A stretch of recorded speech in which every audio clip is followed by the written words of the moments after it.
anywhere it possibly can. Microbial life has been around for approximately 3 billion out of the 4 billion years that life has existed on the planet. Part of that situation is when I was living in the United States for 10 years, I was obviously travelling across the country a lot. And to me it was a little disturbing, particularly as far as we see our religious aspects in the world, that everybody thinks that their religion is the right one. And with my studies and the science that I've gone through, I sort of say, well, no, this seems to make a lot of sense to me under any circumstances. In saying that, there was millions and millions of fossil evidence throughout the world. And there are ways of dating that apart from simply carbon dating. In about 2001, we ended up decoding the human genome. So if you look at this particular section here, obviously I've got, you know, the dinosaurs and trilobites, the ammonites, black smokers, and the DNA chain coming out. It was possibly more so the RNA chain that began life and not the DNA chain. And it is called spontaneous life form. It's based on physics and biology. I won't explain that here because it sort of goes into too depth about it. But if you look at this character here, as far as our chimp and our skull is concerned, in 2001 we decoded the human genome. A gentleman called Frank Collins, who was actually a devout Catholic, goes to church every Sunday. He was the one that actually decoded the human genome. And in 2005, they ended up decoding the chimpanzee's genome as well. Now in 2006, there was a landmark case, people wanting to put in intelligent design and creationism in the school in the United States. There are still 150 million Americans that believe that the Earth started 6,000 years ago. The scientific evidence is just so overwhelming that I just sort of I still find it hard to believe that people can believe things like that. And not knocking anybody's religious beliefs by any means, but you just simply have to look at the facts. There was 2 religious people here yesterday, and I could see them in the audience. I sort of looked at the looks on their faces. And unfortunately they left before we could have a question and answer time at the end, so I can explain some of these things. And part and parcel of that is that education is going to set you free, not religion, under any circumstances.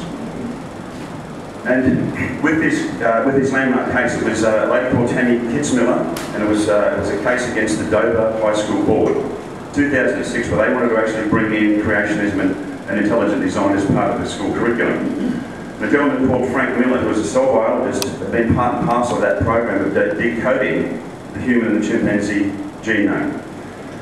And Frank Miller said, if we have a common ancestor with the great apes having 48 chromosomes, and us having 46, 24 and 23 base pairs out of the 3 billion pairs that we actually have. He said that somewhere in that genome, or in that DNA code, there would have to be a place where one of those chromosomes must fuse. And the way that they can find this out, and I actually have copies of these down here, this is mitochondrial DNA on the bottom, but how they actually find that out is that they said there are things called centromeres and telomeres on each end of the chromosome. So they said, well, if we have a fused chromosome, there must be 2 fused telomeres with 2 centromeres on the side.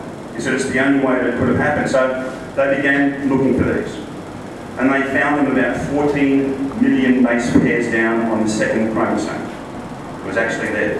We don't come from monkeys, but we have a common ancestor that goes back about 6.5 million years with the chimpanzee. All the way back to probably Ardipithecines, which is also part of the Australopithecus situation as well. And so what I represented here was the tree of life coming up. This is actually an Australopithecine here. And as I said, there is just huge amounts of fossil evidence and huge amounts of scientific data these days that says to us, okay, the belief systems that we've had for the last 2,000 years really aren't what we think they are. And if we expect to survive on this planet and move ahead, we have to sort of say we have to put these things aside and look at each other and respect each other and have compassion for each other and the animals on the planet as well. This particular symbol here is the Cabal symbol, and it is basically, it's an ancient symbol that goes back just about pre-Egyptian as well, and it represents the tree of life. So I've actually put this in here, extending through to the tree of life as well. Now as you can see, these 2 characters here, this is the depiction of Adam and Eve, and as you can see as the colours sort of change along, there's sort of this sort of mortified purple colour.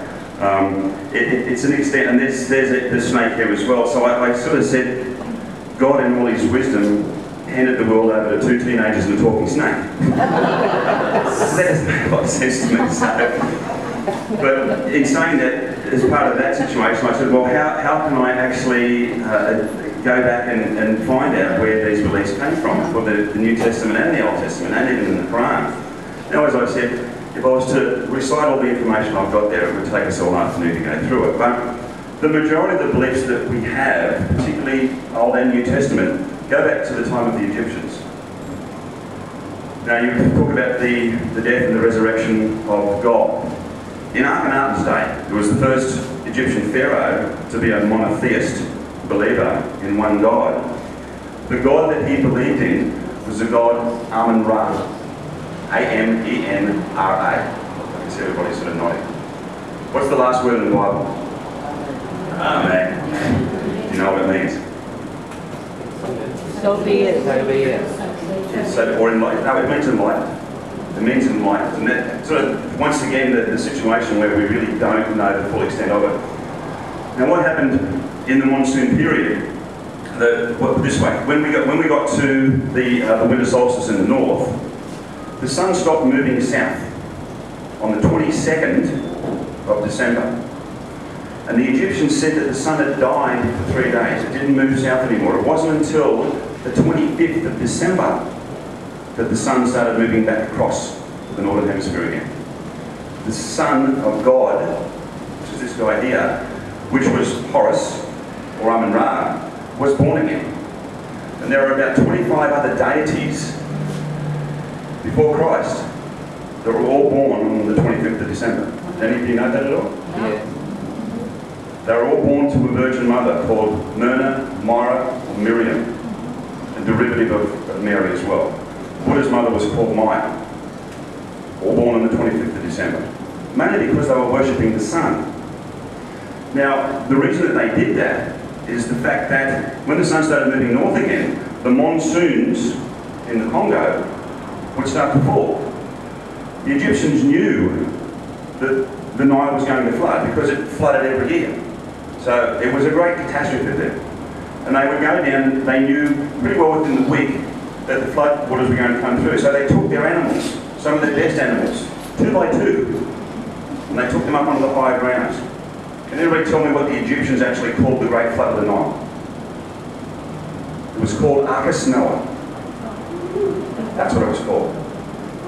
And as you can see, if you research back into these guys here, you will simply find out where a lot of those meanings have come from. It's just that when you're handed a book as a child, I mean, if you're born in Israel, it's a good chance that you're probably not going to be a Buddhist. That'd be correct? So you're literally born into the whole process. It's up to you to make that choice to sort of say, well, there's got to be something different from this. And in saying that, I literally took this through. Obviously, you can see the Parthenon there, you can see the pyramids there. But what I did is I climbed up. Now, I think that the most influential man that's come across, and obviously people would argue that it was Allah or it was Jesus or it was Buddha, but I think that guy there changed our complete existence of who we are and where we sit on this planet.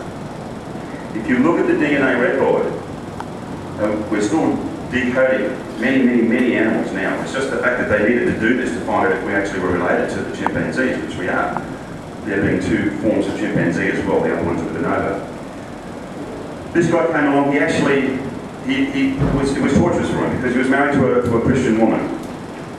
And in 1859, last November, 150 years ago, on the 24th of November, there was a book published called On the Origin of Species. And it simply changed our position within the world.